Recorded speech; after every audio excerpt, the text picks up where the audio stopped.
So, hello, Facebook friends. Good evening. Thank you so much for joining us tonight for this very first special edition of Green Candidates Live, coming to you on the Green News Network. And we're very excited to have two fabulous candidates with us tonight. First, we're going to talk to Jabari Brisport, who is a candidate for City Council in New York City, running in District 35. And then we will be talking with David Kulma, who is a new Green, a candidate for Congress in South Carolina. So two wonderful candidates representing very important pieces of the green spectrum, and with so much in common in terms of our basic green values and our green agenda. One running at the local level, fighting the battle in the neighborhoods, on the streets, and the other one fighting, at the national level, at the congressional level. So the same, very similar issues play out of justice, of sustainability, of democracy, of equity, of racial justice, play out in slightly different forms at these different geographies and locations, but really the same kind of burning vision, this radical, progressive momentum that we all feel coming out of 2016. We feel all the stronger in 2017, and I'm just so delighted at the quality, the caliber, the inspiration of the candidates, and I'm going to let them speak for themselves. We ask you at the outset, please like this conversation and please share it, because there's so many important things here that we really want to get the word out, that we do have these dynamite local candidates. And in fact, one of them, David, is running in a special election taking place next week. So really important to get the word out, to provide support, to go to their websites, which you'll hear about in a moment, and contribute, throw something into the hat. You can volunteer, you can sign up to help phone bank and so on, no matter where you are. So these are really critical campaigns that you can make a huge difference in. So with that, let's get going here with Jabari, who is running again for New York City Council District 35, and he describes himself as a third-generation resident of Prospect Heights in Brooklyn, a 29-year-old activist, actor, and tutor, and he is running against an incumbent Democrat who has really overseen, what shall we say, the not-so-good things that are happening in Jabari's neck of the woods, which are very, shall we say, typical of what's going on in American cities, especially in African-American communities and communities of color. So let me turn it over to you, to Jabari, to say a few things, and to our audience. You can share your thoughts, your comments, and your questions, and we will turn to them in about 10 minutes or so. So chime in and share this conversation. Go ahead, Jabari. Let's turn it over to you. Tell folks a little bit about, how you come to be running for office. Yeah, I mean, I've been an activist for 10 years now. I'm also an artist and actor, and I've always been at that nexus of political theater or, political performance art. And probably my intro to that nexus was this theater company I had in college called the Glass Theater Company. And we were fighting gentrification. So we were out in the streets doing performances around gentrification and also collecting signatures to fight a rezoning. And it's burgeoned from there. I've done tons of shows and been active, making phone calls, signing petitions, marching in the streets. And I just got sick and tired of only doing that and decided to go to the next step, which is to run for office with this year. And specifically, centering the campaign around a fair number of things. But, I go out and I talk to people, and housing is the hot button issue for everybody, not just in my district, but in the city. And I think in most American cities, the reckless development that's happening in these urban centers. You gave a really beautiful description. Where was it? I think it was in an interview that you gave, or maybe it was on your website somewhere, about how gentrification became a big issue for you, and that you were basically away at college, you were at NYU, and you found every time that you came back to your home that another piece of it had been taken over and was missing. Describe a little bit about that, how, what it's really like to live in a community that's being basically, that's having the rug pulled out from under your feet. Yeah, it's a piece by piece takeover of your community. And so the first piece to go would be me stopping home on Thanksgiving break. And we used to have this deli owner. We called him we called it the Green Store because it had a green storefront. And he was a Haitian man. I never knew his name. He was just a Haitian guy at the Green Store. And I grew up going to that store for candy. He would quiz me on math. Like if I, bought something, I had to tell him how much change I was getting back before I could get the change. And, I was in college. I came back for Thanksgiving break, and I found out that the store had closed down, and the Haitian man had gone back to Haiti because, the rent was too high. And things like that kept happening. I would stop home for this or that, and I would see that the movie theater had closed down and became an American Apparel, or the video rental store had closed down because it became a T-Mobile. And one of the most ridiculous things I saw was this, our basic pizza shop closed down. And a month later, it was just a fancier pizza shop that had taken over. So it was just like a piece by piece gutting of the neighborhood until it was, did not represent the neighborhood I grew up in. Say a word about land trust, because you're not only talking about what's not working, but you're also putting forward an agenda for how we can fix this with community-based, non-corporate, people-powered solutions. Say a word about land trusts. Yeah, because I always saying like gentrification, it creates racial animosity, but I like to say it's not really created by white people. It's more so created by capitalism. So a community land trust is a way for a community to organize into a nonprofit, and the city can sell public land to them, and they can be the stewards of the land or have the land leased to them, and they can have the final say on which developer is building on the land, who they're working with, whether it's union labor, all the good stuff that we all want. The people can have the final say. And say a few other words about, what are the issues that are most critical in your race? Yeah, absolutely. It's housing is a big thing. And then another thing we're fighting on that's important is police reform. And there are a lot of hot-button issues in New York City, like closing down Rikers jail, ending broken windows policing, and passing something called the Right to Know Act, which essentially says that if you're getting stopped by a police officer, you have the right to know why, and also the right to know who they are, which sounds like common sense legislation. And then our campaign is going a step further, and I'm looking to bring more power to the people. So we're pushing for a civilian review board that's actually elected by the people, and also more participatory budgeting in the NYPD, so that people can actually vote on how the police are spending their tax dollars. And say something, Jabari, about you're running against an incumbent, and what should we know about your opponent? That she follows something, this ideology that's become known as like the Guggenheim model of development, which basically follows that if you bring like really glitzy, glamorous art spaces into a district, and then very quietly also sneak in luxury housing and condos while no one's looking, so that you get all the pomp and circumstance of bringing art and cleaning up the district while also pushing a lot of lower income people. And that's been happening in my district, and I can speak to it specifically as an artist, as someone that can see the ridiculous state of the district now, which is where we have the most number of cultural districts in Brooklyn, or cultural institutions in Brooklyn, and also, artists can't afford to live here. So I'm going to read a question off here, and I want to encourage people to ask questions of Jabari, whether you live in the district or, live in some other city. What occurs to you? What do you want to see in a candidate? What kinds of questions do you have? Valerie says, several lovely Greens are running in Brooklyn. So what about that? Who else is running in your race? Is there a Republican in the race? Do party labels matter in this race? Tell us about that. Yeah, in this race, it's just a kooky race.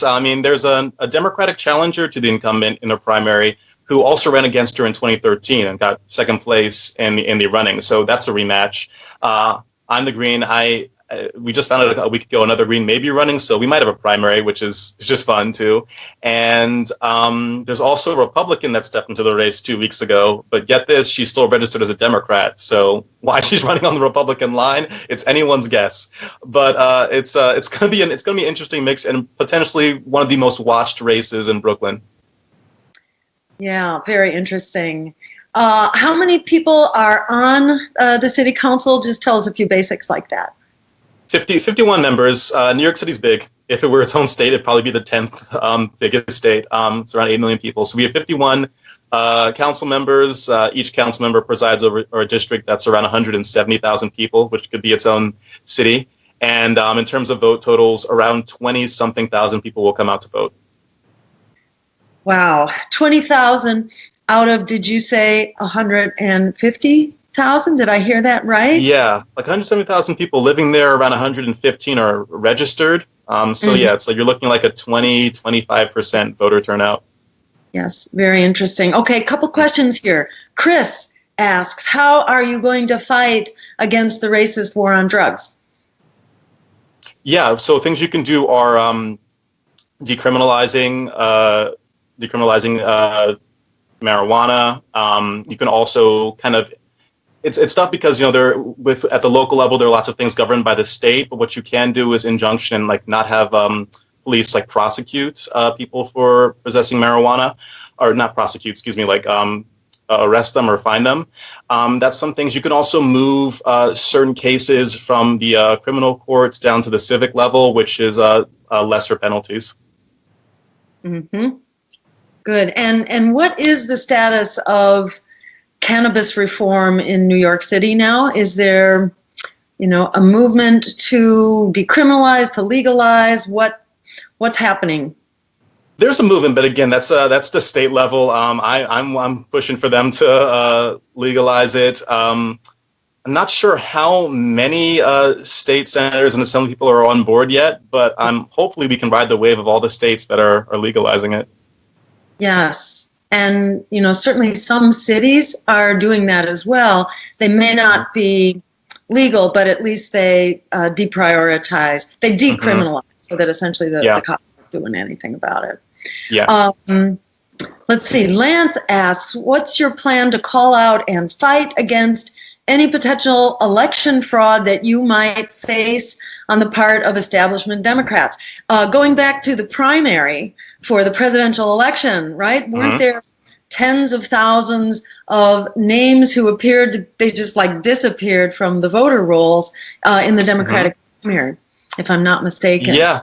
I remember that. I mean, there were around 120,000 votes purged in Brooklyn, and then, funnily enough, they were back on the rolls in time for the congressional races. So it's funny how that works. I'm ready and willing to sue if I see any funny business. I mean, we'll ideally have Green Party members as helping out at the polls, being able to watch and make sure there's nothing going on, and then ideally I won't need to deal with election fraud because we'll just win this. That sounds great. Do you have a plan for turnout, for canvassing? Are you looking for more volunteers who might be willing to do some door knocking with you or some phone banking? Absolutely. We've, in terms of plan, we've identified around 15,000 non-Democrats, Greens, Independents, no party registration, and we'll target all them first before moving on to progressive Democrats, people that voted more so for Bernie in the primary, and then flipping all the Dems we can. Also, hopefully, riding the wave after the primary, which I expect to be the Democratic primary, which I expect to be very bitter, to ride and be the second choice for whichever Democrat lost. And ideally, between our prior strategy and that, riding the wave, we should be able to scoop a lot of votes and win. Definitely volunteers, always more volunteers. Jabari, 2017.nyc, you can sign up to volunteer there, and phone bank, canvas, whatever you can do to help. Great. Do you get matching funds in New York City? Is there some kind of a so-called clean elections funding? Tell people about that, because it's always a great incentive for people to make that contribution to your campaign if they know that it's going to get matched. What's the story there? Absolutely. New York City has matching funds that are 6-to-1 for every New York City resident. So if you live in New York City and you donate $100 to the campaign, the city kicks in $600. Or if you donate $50, the city kicks in $300. So, if you live in NYC, donate. If you don't, you can still donate, but also tell your friends in NYC that their money goes far. So help us out. Awesome. Okay, great. Daniel asks, what city council caucuses would you like to be a part of? Probably the Progressive Caucus, and then the caucus. It's the Caucus for Minorities. It's African American, Latino, and Asian Americans, which were the ones established. I would also love to create an animal rights caucus. I'm a vegan and a big animal lover, and that's something I'd be interested in creating as well. Awesome. And let's see. April says, close the for-profit prisons. What's your stance on prisons and prison reform? Prisons, yeah, we need major prison reform, and I'm totally on board with closing down Rikers and moving to more humane-based rehabilitation centers, ones that have actual livable spaces, and also focus less on, again, like locking up incarceration, and more so on rehabilitation, seeking to reintroduce into society, and also, stopping things before they happen, looking to preventative measures, diversionary measures, in order to have a society that's focused on a more justice. Yes. Yep. And so have you been looking at revenue issues? I know lots of city budgets get gobbled up in policing in particular. I know in Los Angeles, it's half of the city budget, actually 50%. It's like the U.S. budget, 50% of the U.S. Discretionary budget is spent on the military. In fact, it's quite a bit more than that now. It's more like 55%. Right. Yeah. So I'm wondering, what's the status of that in New York City? How much is being spent on excessive policing? What kinds of programs would you like to see getting more funding, especially for the kinds of prevention things that you're talking about, for after-school programs, for sports, for music in the schools, for cultural enrichment, et cetera? Yeah, that's a great question, because the NYPD budget is around $5.2 billion. And a lot of people don't know this. The NYPD is basically a standing army. It's the biggest police force in the nation. It's 34,000 people. I think in a distant second is Chicago with like 12 or 13,000 cops. So New York City, it's as big as the next 4 or 5 police departments combined. And it's a massive budget. And, that's kind of why I want to crack into it with this participatory budgeting, have people voting more on how the budget's spent itself. And I've polled people, and people have come with all kinds of great ideas, such as, bringing more social workers onto the force with the money, demilitarization. I had a friend that had a really brilliant idea of having a program where cops can go into schools, not to arrest anyone, but to talk with students about what their rights are, so they know, how they interact with the law, that can de-escalate a lot of situations right there. Just a basic knowledge of what their rights are. Yes, absolutely. And there's always the wonderful example of Richmond, California, where there was a Green mayor, Gail McLaughlin, and this is a large city, I don't know, 150,000, something like that. Very poor, industrialized, very polluted, high unemployment, high crime. In comes the Green mayor and this very progressive bunch of candidates who were elected to city council and so on. And they basically implemented a community-based policing program, got cops out of the cars, out on the streets, nice, to people, promoting jobs, supporting local small businesses, and their crime rate took an absolute nosedive, and also the violence on the part of police practically disappeared in terms of, police committed homicides.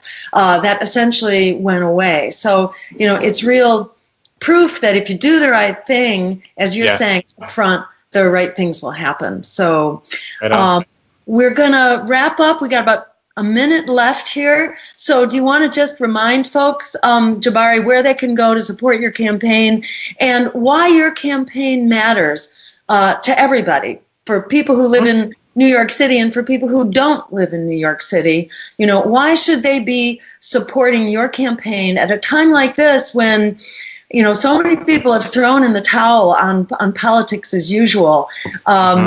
Say a word about what your campaign has to offer for just kind of lifting up a new kind of local green politics. Yeah.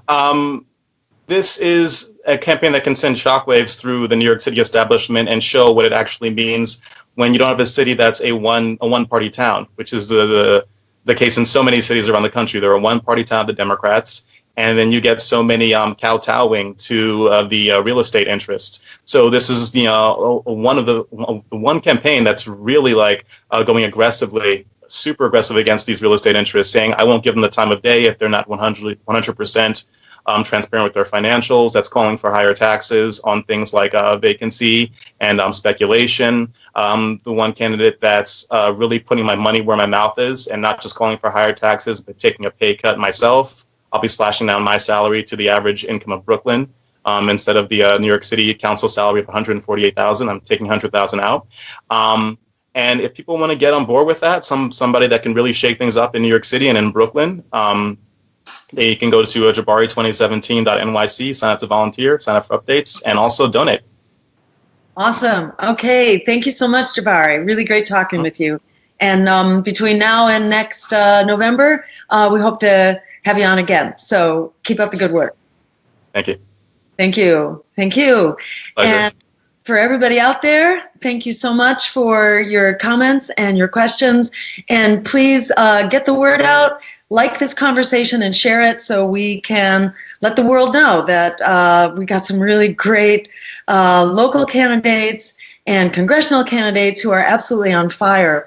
And just a quick note, Seth Caperdale was going to be on tonight, and he was scheduled. So apologies to those who've tuned in waiting for Seth.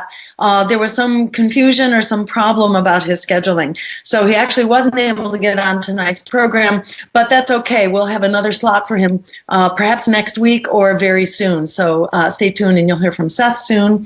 So now we're going to turn to David Kulma. Again, David is a teacher and a musician. He's also a videographer, a family kind of guy, and a dog owner, and a concerned citizen.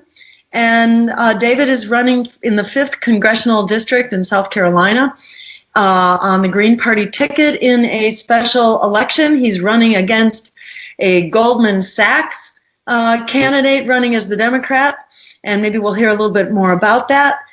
And so let me just welcome David. Thank you so much for joining us tonight. Oh. And do you want to just introduce yourself, say a few words to people about how you came to be running as a Green candidate? I take it, a lot of people right now are waking up. A lot of people have not seen reason to get politically active, and I think you're one of those people. So describe how you went from 0 to 65 miles an hour here, actually running for Congress in South Carolina. Yeah, well, thanks so much for having me here tonight. It's been, it was really great to hear so much about Jabari's run in Brooklyn there. I was learning astounding things and writing them down, so wanting to know more. So about me, like some other people I know that I've met since that in the past few months down here in South Carolina, I was really interested in Bernie during the primary as a Democrat. It was Democratic politics I'd never really seen before, and then once that was all over with, it was I can't do what everybody else was wanting to do, and I followed and I voted for you, Jill, in the November election.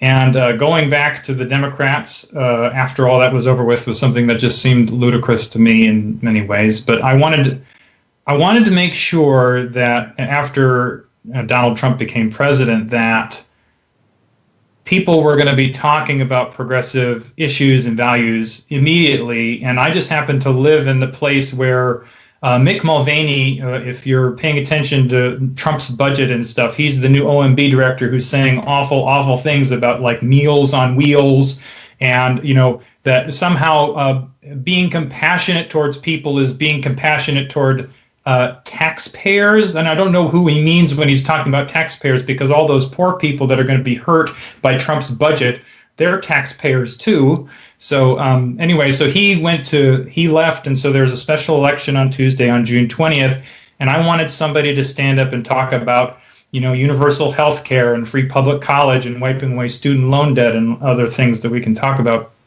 that. And I noticed that there's, it's a heavily Republican district, and there were 7 Republicans, and they were all somebody I couldn't handle. And then the Democrats decided to put up somebody, a rich guy who's a tax attorney at Goldman Sachs, and before that worked as a tax attorney at ExxonMobil. And my guttural screams and running around after I found that out in my house basically said, let me know that I was going to have to be the human being who stood up and said, we need universal health care, even in a very red place like South Carolina. And as I understand it, you actually wrote to the Democratic and Republican parties. Well, I wrote to the Democrats and the Greens on the same day. I just emailed them because, well, what I was paying attention to at the time is, I'm sure you're aware of the Cenk Uygur and the Young Turks and Kyle Kulinski. They're doing this Justice Democrats thing where they're trying to infiltrate the Democratic Party, which is something I was interested in seeing what would happen. And after I asked them if they were going to run somebody in one of these elections, and they said no, they're going to focus on 2018. And so after all the Republicans announced, I contacted the Democrats to find out what they were going to do, because I wanted to make sure somebody was going to talk about like stuff we talk about. And they told me, the woman who emailed me back said, oh, we've got a candidate, and they have excellent credentials, which is that moment where your sirens go off in your head going, who do they think mean it has excellent credentials if they put up, the most, what did people keep on saying about Hillary Clinton during the election? That she was the most qualified candidate ever for president.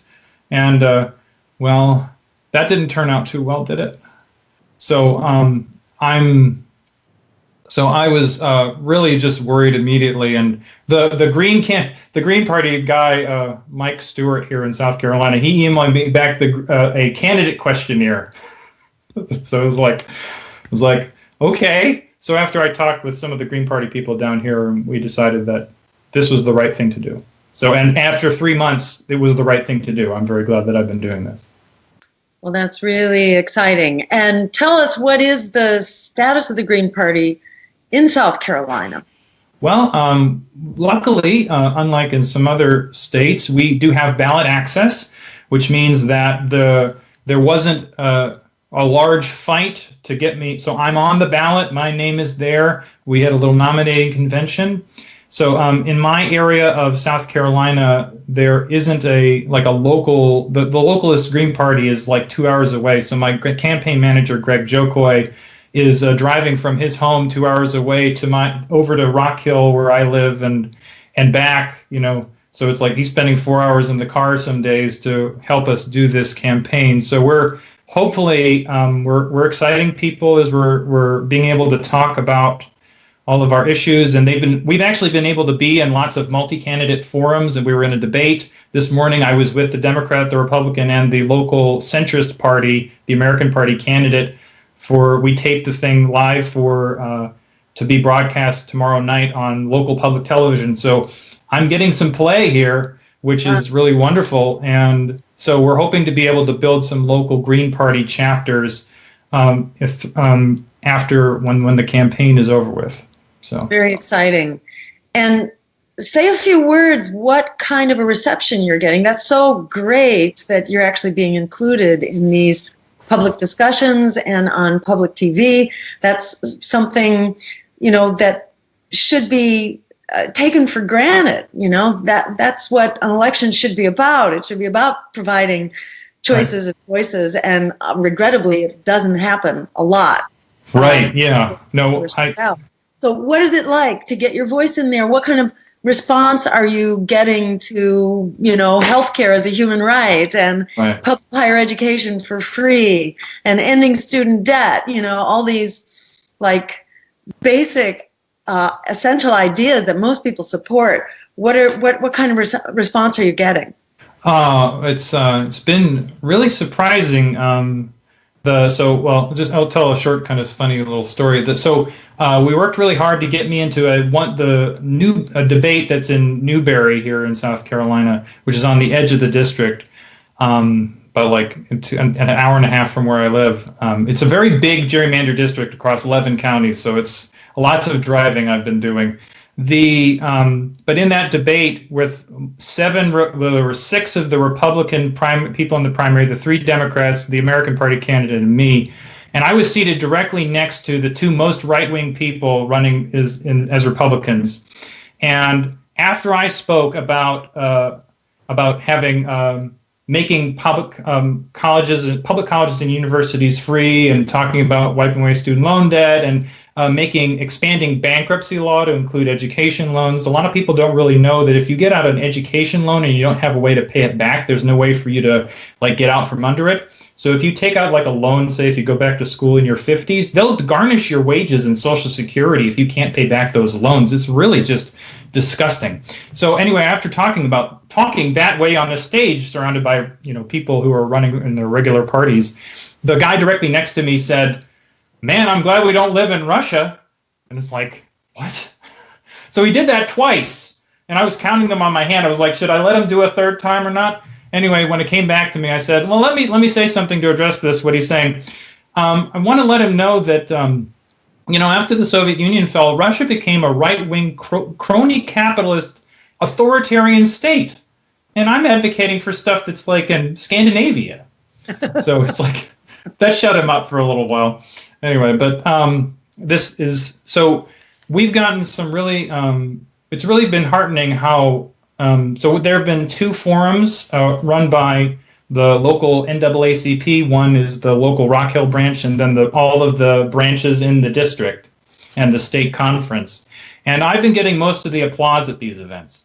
When I'm talking about ending prison slavery and repealing the exception clause from the 13th Amendment, that's one thing that's a regular applause line where people are like, I'm standing up there and talking about how awful we treat our prisoners and then how just inhumane our criminal justice system is, and making sure that we're talking about, there's a Brennan Center for Justice study from just in December that says that we can release 39% of our prison population today because they pose no compelling public safety risk.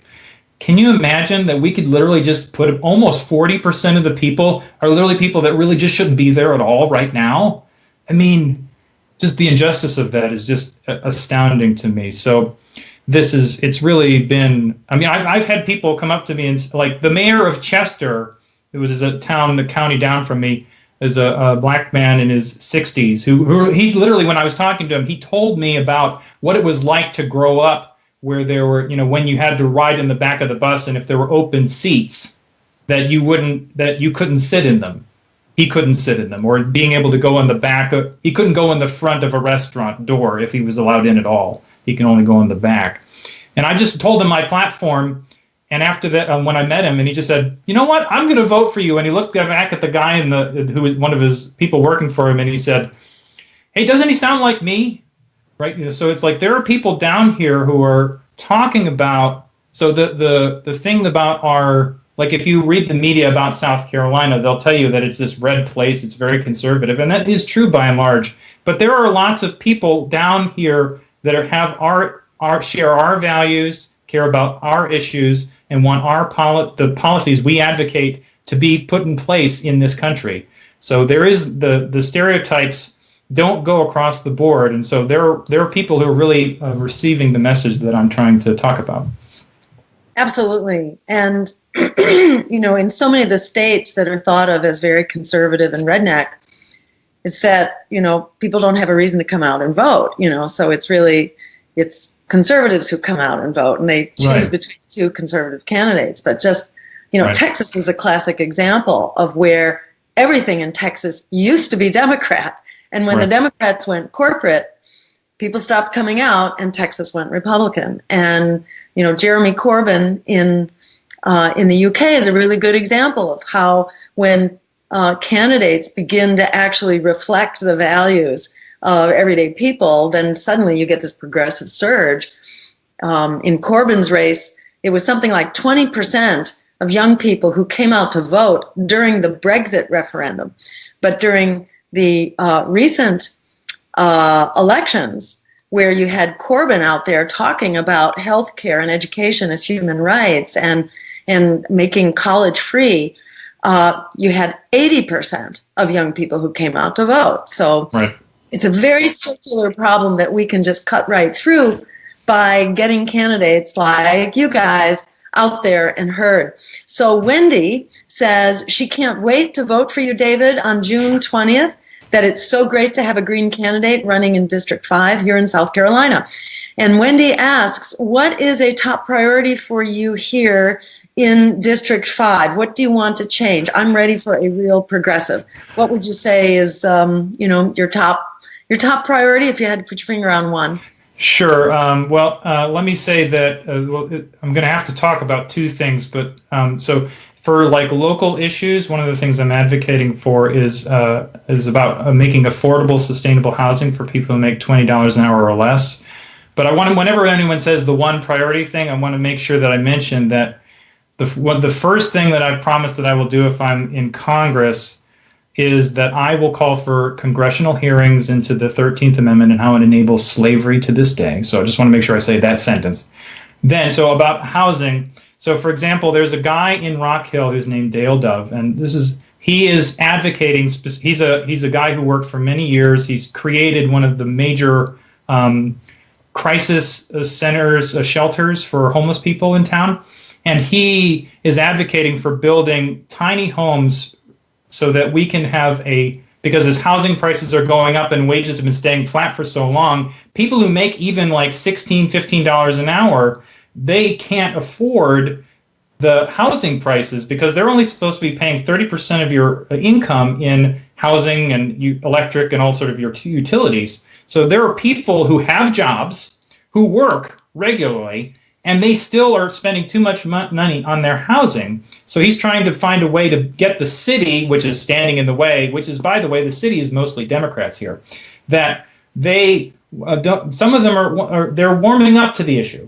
But that if we build homes that are in a size, it's like an apartment size or so, that you can actually afford to live in that space, so that you're not going to end up being in the crisis to say if you might have to lose your home, or you're actually going to be able to afford to eat, you're going to be able to afford to pay your electric. I know a woman who literally makes, because she's on a fixed income, who literally has to decide whether or not to leave the house because she doesn't know if she can afford the gas because they go to a thing with friends at someone else's house.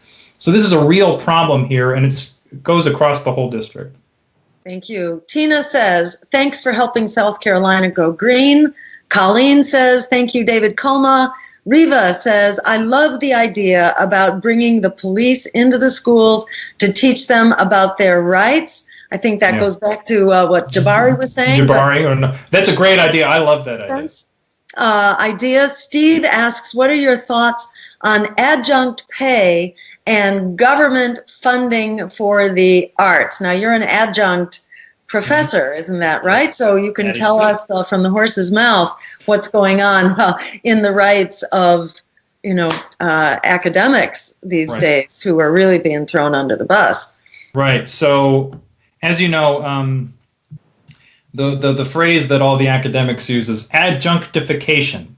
So it's basically we're taking like people who have professional degrees, and we're looking at them and saying, you know what, we should treat you as badly as the people that are working at Walmart, at Target, or any of these places that are like at a fast food restaurant, where these people who really do need to be making living wages and are doing the fight for 15 and all these other things to get living wages at their jobs that I fully support, and unions, that this same problem is happening to professors and that they're slowly whittling away tenure track lines to the point that most of the people who work at universities are like me. They're people who are making, I make, what's it now? I got a little raise. So I get, $2,400 a class.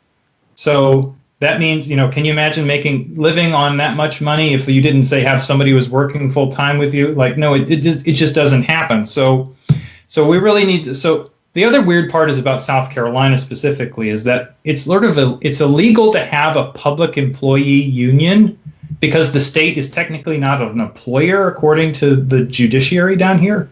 It's like really terrible.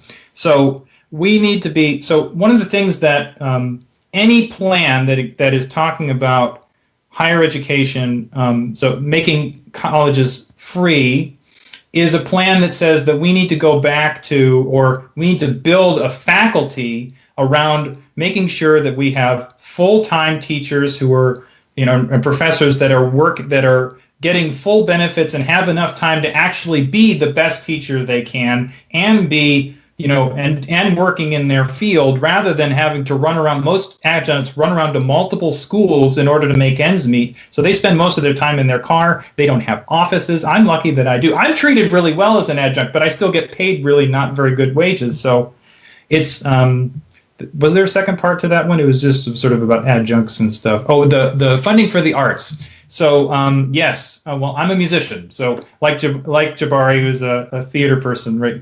So being an artist, and for example, I was talking to the woman who's the president of the SCETV, and just asking how the federal funding would affect them that they're trying to cut under the Trump administration. So, and just like that, there's a large chunk, about 12% of their funding goes through that, through some of their things, but it actually affects more of the local stations.